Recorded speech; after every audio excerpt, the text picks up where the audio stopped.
Saludo con mucho gusto a Jorge David Aljovín, es analista político. Jorge, ¿cómo estás? Buenos días. Muy buenos días, mi querida Karina. Gusto de saludarle, Jorge. Un abrazo enorme. Pues ya cuenta regresiva, Aljovín, para este cambio de cambio de gobierno, pero bueno, en esta transición de poder, pues, a Claudia Sheinbaum, la primera presidenta Efe- de México. Efectivamente, ya estamos en la cuenta regresiva, mi querida Karina, y lo que será más importante es lo que viene después del informe. Y básicamente será lo que se ha denominado como las reformas estructurales y lo que también ha sido denominado como la oposición, como la ventana del mes de septiembre, donde tendremos una reforma judicial que ha polarizado al país. Por otro lado, tendremos dos visiones. Una, la de los seguidores del presidente López Obrador, quienes lo caracterizan como el mejor presidente de la historia de México, Ajá. y por otro lado, sus opositores, quienes consideran también que han habido pobres resultados, por ejemplo, en lo que tú mencionabas en el sector salud, donde nos encontramos bastante lejos de ser Dinamarca, sobre todo si analizamos las cifras recientes, donde tenemos que los mexicanos gastan un 30% más de su ingreso para acceder a los servicios de salud, que ha disminuido la atención en el sector público, donde las personas optan por el sector privado y en general por lo que se refieren a los consultorios de las farmacias. Y en términos económicos, habrá que decir que México también su perspectiva de crecimiento ha disminuido. Uh-huh. Y no solamente eso, sino también tenemos una inflación que ha aumentado Claro. y con un panorama donde las reformas estructurales nos plantean un escenario bastante complicado en términos económicos, donde la desaceleración será la tónica, y también los anuncios por parte de los gobiernos de Estados Unidos y Canadá, donde han advertido que de aprobarse estas reformas, pues las relaciones no solamente en términos diplomáticos, sino también en términos económicos, generarán un país donde la inversión no será atractiva para los capitales extranjeros. Uh-huh. Entonces todo esto habrá que combinarlo y poder ver el gobierno del presidente López Obrador con luces y sombras. Por un lado, habrá que decir que desde el simbolismo, desde los programas sociales, desde la posibilidad de que se considera que un presidente que como cualquier mexicano puede gobernar, o en términos de Fernández Noroña, que un plebeyo pueda gobernar este país, es algo simbólico potente. Pero también habrá que decir que esos resultados electorales que ha obtenido el presidente López Obrador no se condicen con las políticas públicas que actualmente tiene el país. Por lo tanto, me parece que ese podría ser un primer análisis que podríamos tener del presidente López Obrador, Sí. donde genera polarización, y veremos cómo el gobierno de la doctora Claudia Sheinbaum será capaz de continuar con esta senda de del segundo piso de la cuarta transformación, o por otro lado, si finalmente no podrá tener la popularidad, el carisma del Uh-huh. presidente López Obrador, y me parece que esas serán las grandes deudas que tendrá en sus primeros 3 años de gobierno la doctora Sheinbaum. Yo creo que será un reto, un gran reto para ella, ¿no? También, y una oportunidad al mismo tiempo, creo yo, Jorge David, porque, bueno, el hecho también de ser la primera mujer presidenta en la historia de nuestro país, pues es una gran oportunidad también. Y veía yo también el tema de qué mensaje nos irá a dar en la toma en ese uno. Yo creo que ahí es el tema, va a ser muy importante, porque será continuidad, y como lo ha dicho, yo no soy títere de Andrés Manuel. El mensaje que nos dé el 1 de octubre será, yo creo, clave para lo que vendrán en estos 6 años de gobierno, ¿no lo crees? Efectivamente, lo que espera mucha gente es que al momento que la doctora Sheinbaum se ponga a la banda presidencial, cambie totalmente su liderazgo y Uh-huh. finalmente logre apartarse del presidente López Obrador. Esa Eso es lo que sombra, ¿no? espera Es un como una sombra que tiene del presidente. Efectivamente, eso es lo que esperan muchos en nuestro país, que logre este rompimiento y este distanciamiento con el presidente López Obrador, pero me parece que nos quedaremos muy lejos de esto, sobre todo por esta camisa de fuerza que le ha puesto el presidente López Obrador en torno a las reformas estructurales, donde la doctora Sheinbaum lo que veremos en realidad es que estará preocupada por darle gobernabilidad de los 3 primeros años de gobierno, sobre todo con un poder judicial que estará bastante enojado.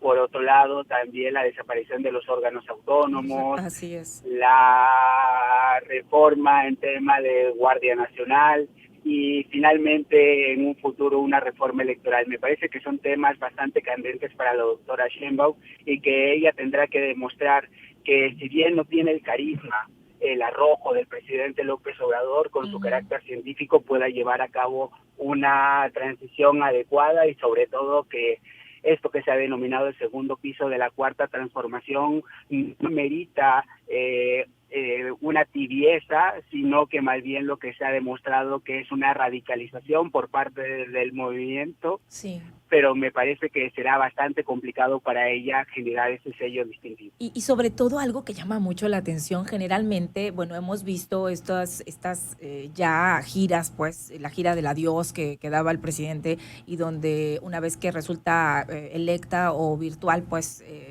ya presidenta electa Claudia Sheinbaum, que hacen ese recorrido en compañía ambos, pues uno piensa que cuando va saliendo el presidente saliente, pues pierde popularidad y no ha sido el caso de Andrés Manuel López Obrador porque de acuerdo a los datos de las estadísticas, Aljovín, pues tenía cerca de, ¿con cuánto va a cerrar? Como con 72.6% de popularidad y cosa curiosa porque en los sexenios o al cierre se va perdiendo esa popularidad normalmente de los presidentes, ¿no? Se va desgastando, pues.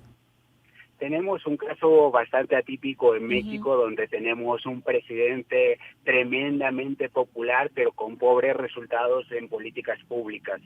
Por lo tanto, esto demuestra la esquizofrenia también de nuestra propia ciudadanía, donde a López Obrador lo amas o los odias. Entonces me parece que esta parte es un tema digno de análisis y sobre todo creo que lo que soporta el propio movimiento de la Cuarta Transformación es el presidente López Obrador. Por lo tanto, el enorme reto que tendrá el movimiento será vivir sin el liderazgo, sin la presencia en las mañaneras por parte del presidente López Obrador. Y en este sentido me parece que la caballada está bastante flaca por parte de Morena y de sus aliados, y se tendrá que construir en los próximos meses, de los próximos años, estos liderazgos que puedan llenar ese enorme vacío que dejará el presidente López Obrador. Uh-huh.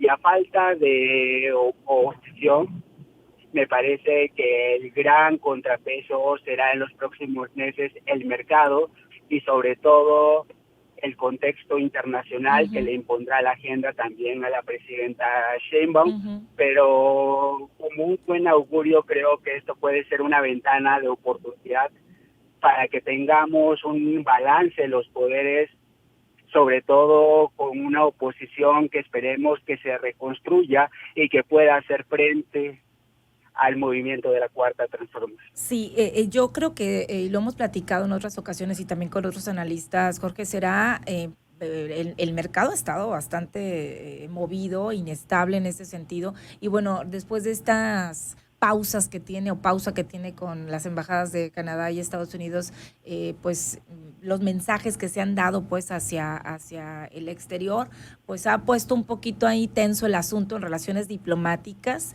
Y tendría que ser un contrapeso, pero no ha sido un contrapeso para las declaraciones en las últimas semanas, porque se mantiene firme el presidente de México argumentando pues que se debe respetar la soberanía de nuestro país y que no deben de incidir pues ni Estados Unidos ni Canadá ni nadie más. Para cerrar, Aljovín, pues uno de los temas que acepta el presidente de México que queda pendiente pues es el de los estudiantes, 43 estudiantes de Ayotzinapa. Es un tema que acepta, no acepta el tema de que se ha incrementado la violencia en el país en su administración, y tampoco el tema de desapariciones, y ni tampoco que quedan pendientes en el tema de IMSS Bienestar, cuando había dicho que se tendría que implementar en los 32 estados del país. Serán solamente 23, y dice que es mejor que el de Dinamarca. Lo tacharon de mitómano, pues también por declarar falsedades en el pasado informe. ¿Cuáles para ti serían los temas prioritarios que deja pendientes que no llevó a cabo Andrés Manuel López Obrador en su sexenio?